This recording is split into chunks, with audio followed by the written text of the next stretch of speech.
Hello everyone, welcome to new video. নতুন আরও একটি ভিডিওতে আপনাদের সবাইকে স্বাগতম। যারা কম্পিউটার স্ক্রিনে রেকর্ড করতে চান কিন্তু তেমন অ্যাপস পান না যে অ্যাপসে আপনি রেকর্ড করতে পারবেন এবং সাউন্ড ঠিকঠাক মতো আপনি ইনপুট দিতে পারবেন, সেই এমন একটা অ্যাপসের সাথে আপনাদেরকে পরিচয় করে দেবো কম্পিউটারে। এই সফটওয়্যারটা আপনি ইউজ করে আপনি খুব সহজে আপনার কম্পিউটার স্ক্রিন রেকর্ড করতে পারবেন এবং ঠিকঠাক মতো অডিওটা আপনি ইনপুট নিতে পারবেন।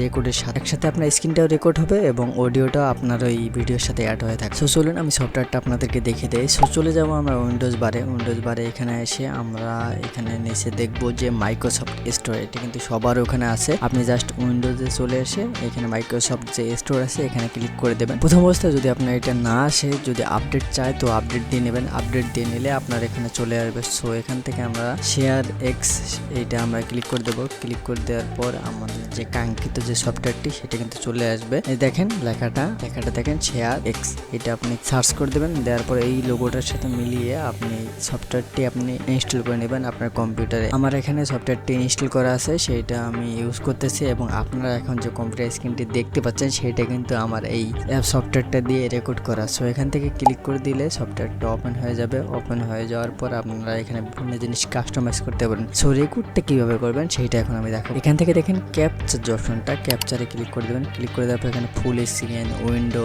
মনিটর, এখানে বিভিন্ন অপশন আছে। সো এখানে আপনি যেটা করবেন স্ক্রিন রেকর্ডিং যে অপশনটা আছে এইটাতে আপনি ক্লিক করে দেবেন। আপনি কিন্তু স্ক্রিন রেকর্ডিং জিআইএফ এইটাতে ক্লিক করবেন না, স্ক্রিন রেকর্ডিং যে অপশনটা আছে এইটাতে ক্লিক করবেন। এই স্ক্রিন রেকর্ডিং অপশনে ক্লিক করে দিলে কিন্তু আপনার রেকর্ড হওয়া শুরু হবে এবং আপনি কিভাবে দেখতে পারবেন যে আপনার অডিওটা কি এখানে আসবে কি না, আপনি স্ক্রিন রেকর্ডিং করার সময় আপনার সফটওয়্যারের সাথে কি অ্যাড আছে কিনা। সো এটা দেখার জন্য আপনি চলে যাবেন টাস্ক সেটিংয়ে। এখানে চলে এসে এখানে আপনি নিচে আসবেন। নিচে দেখেন স্ক্রিন রেকর্ডের যে অপশনটা আছে ক্যাপচারের এইখানে ভিতরে, এই স্ক্রিন রেকর্ডের ক্লিক করবেন। ক্লিক করে দেওয়ার পর এখানে স্ক্রিন রেকর্ডিং অপশন যে আছে এইটার উপরে ট্যাপ করে দেবেন। দেওয়ার পরে এখানে দেখতে পারবেন যে আপনার ভিডিও সোর্স কি এবং আপনার অডিও সোর্সটা কি। অডিও সোর্স দেখেন microphone high definition audio device. আমার মাইক্রোফোন এইটা লাগানো আছে ডাইরেক্ট কেবল দিয়ে, এই জন্য এটা শো করতেছে। আমি যদি কোনো সাউন্ড কার্ড দিয়ে আমার মাইক্রোফোনটা অ্যাড করি সেক্ষেত্রে কিন্তু সাউন্ড কার্ডের যে মডেলটা আছে ওইটা কিন্তু এখানে শো করবে, তখন আমি দেখতে পারবো যে আমার অডিওটা কিন্তু এখানে অ্যাড আছে কিনা। সো এখান থেকে আপনি এখন ক্লোজ করে দিবেন যেহেতু আমাদের অডিও অ্যাড আছে। আর আপনারা দেখতেও পাচ্ছেন যে আমার ভিডিওটা রেকর্ড হচ্ছে এই সফটওয়্যার দিয়ে এবং আমার অডিওটা কিন্তু এই ভিডিওর সাথে কিন্তু অ্যাডজাস্ট হয়ে আছে।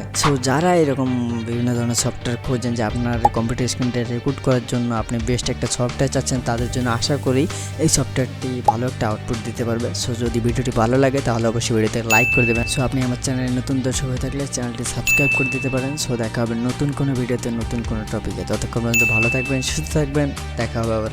Good bye.